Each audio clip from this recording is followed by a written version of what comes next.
Hello guys, today we are going to start a new chapter from biology class 11th, that is chapter first, the living world.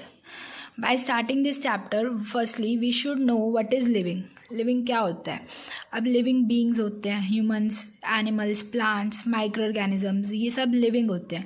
But कुछ features, characteristics होते हैं जो इन्हें define करते हैं कि ये लिविंग है, जैसे कि ग्रोथ, रिप्रोडक्शन, डेवलपमेंट, रेस्पिरेशन और response to the environment. Let's discuss them one by one. Growth, what is growth? और जितने भी लिविंग ऑर्गेनिजम्स होते हैं वो सब ग्रो करते हैं. ग्रोथ को हम दो क्राइटेरिया दे सकते हैं, एक इंक्रीज इन मास और एक increase in number.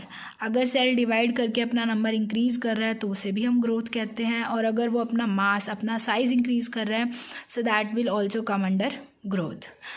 So multicellular organisms, they grow by cell division. Also the unicellular organisms divide by cell division. In multicellular organisms such as plants में जो growth होती है वो continuous होती है. Continuous in the sense कि पूरे life time में ग्रोथ होती है प्लांट्स की, उनका जो मेरिस्टेमेटिक एरिया होता है वहाँ पे ग्रोथ होती है. एनिमल्स में जो ग्रोथ होती है वो only up to a certain age होती है, एक पर्टिकुलर एज तक ही एनिमल्स में ग्रोथ होती है. लेकिन उस एज के बाद भी जो टिश्यूज़ होते हैं उनमें सेल डैमेज हो सकते हैं या कोई प्रॉब्लम हो सकती है जिसकी वजह से टिश्यूज़ ऑलवेज ग्रो करते हैं और अपने जो सेल्स हैं उनको रिप्लेस करते हैं. यूनिसेलुलर ऑर्गेनिजम्स में सेल डिवीज़न होती है. यूनिसेलुलर ऑर्गेनिजम्स के लिए हम एग्जांपल ले सकते हैं, जो हम लैब्स में कल्चर प्लेट्स में यूनिसेलुलर ऑर्गेनिज्म ग्रो करते हैं सच एज बैक्टीरिया, तो वो ग्रो करके अपना नंबर जो सेल्स का होता है उन्हें इंक्रीज़ करते हैं, जो हम माइक्रोस्कोप के अंडर ऑब्जर्व कर सकते हैं. यूनिसेलुलर ऑर्गेनिजम्स में जो ग्रोथ और रिप्रोडक्शन है ये ऑलमोस्ट सेम इवेंट्स होते हैं. Growth is also increase in number of cells and reproduction is also increase in the number of their cells, so they are almost same. But in higher animals and plants, these are mutually exclusive events. The growth and reproduction both are very much different in higher organisms. Living beings में भी growth होती है, non living objects में भी growth होती है. Living beings में जो ग्रोथ होती है वो इंटरनल होती है, यानी इनसाइड द बॉडी होती है, जो विजिबल नहीं होती एट टाइम्स. और जो नॉन लिविंग ऑब्जेक्ट्स होते हैं सच एज माउंटेन्स, बोल्डर्स या सैंड माउंट्स, इन सब में भी ग्रोथ होती है, बट जो ग्रोथ होती है वो एक्सटर्नल होती है. वो एक्सटर्नल ग्रोथ कैसे होती है? By the accumulation of materials over them. तो अब ये जो ग्रोथ है ये लिविंग में भी होती है, नॉन लिविंग में भी होती है, तो इसलिए हम इसको एक एज ए क्राइटेरिया नहीं ले सकते लिविंग बीइंग्स के लिए. इसके बाद हम पढ़ेंगे रिप्रोडक्शन. रिप्रोडक्शन क्या होता है? रिप्रोडक्शन इज़ द प्रोसेस जहाँ पे जो है यंग वंस का प्रोडक्शन होता है. तो मल्टी सेलुलर ऑर्गेनिजम्स सेक्शुअली भी रिप्रोड्यूस करते हैं और असेक्शुअली भी रिप्रोड्यूस करते हैं. सेक्शुअल रिप्रोडक्शन में क्या होता है? Production of the young ones और the progeny which have the features more और less similar to their parents. Two parents are involved in sexual reproduction. और जो प्रोजेनी होती है इसमें वो या तो ज़्यादातर सिमिलर होती है या कम सिमिलर होती है, but they are not identical. But in asexual reproduction the progeny is always identical to the parent. Single parent is involved in asexual reproduction. For example, fungi.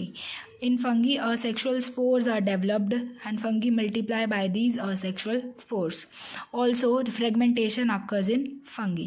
In fragmentation, the fungi divides and grow into new organism. In yeast and hydra, budding is the mode of reproduction. In budding, a bud grows and it develops into a new organism and separate from the old one. फिर आता है planaria. Planaria को फ्लैटफॉर्म भी बोलते हैं. फ्लैटफॉर्म का example है planaria. इसमें जो रिप्रोडक्शन होता है इट इज़ बाय रीजनरेशन. फिर फिलामेंटस एल्गी और प्रोटोनीमा ऑफ मोसिस, इनमें जो रिप्रोडक्शन होती है वो फ्रेगमेंटेशन से होती है. ये था मल्टी सेलुलर ऑर्गेनिजम्स में. अब बात करते हैं यूनिसेलुलर ऑर्गेनिजम्स में. यूनिसेलुलर ऑर्गेनिजम्स जैसे बैक्टीरिया, यूनिसेलुलर एल्गी और एमोइबा, इनमें भी रिप्रोडक्शन होता है.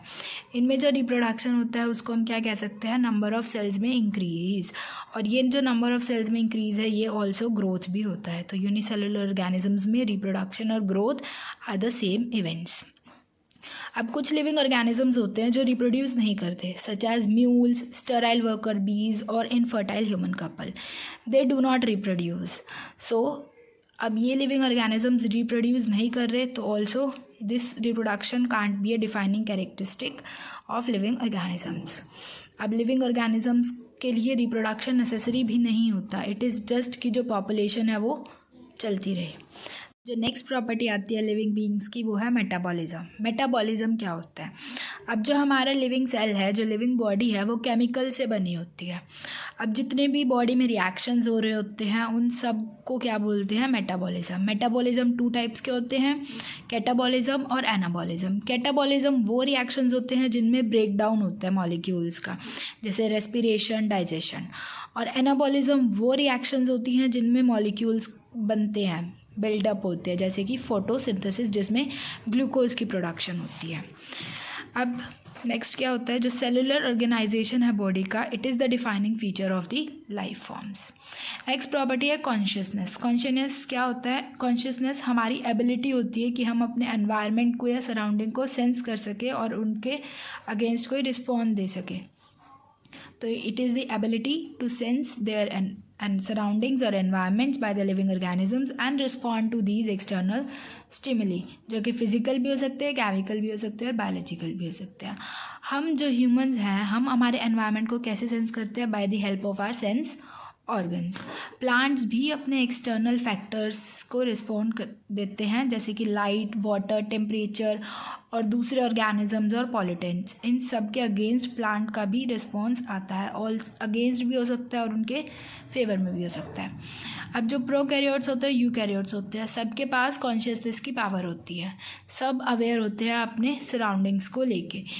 लेकिन बीइंग्स वो ओनली ऑर्गेनिजम्स है जो सेल्फ कॉन्शियस होते हैं, इसलिए कॉन्शियसनेस वो ओनली प्रॉपर्टी है जो लिविंग ऑर्गेनिजम्स को डिफाइन करती है।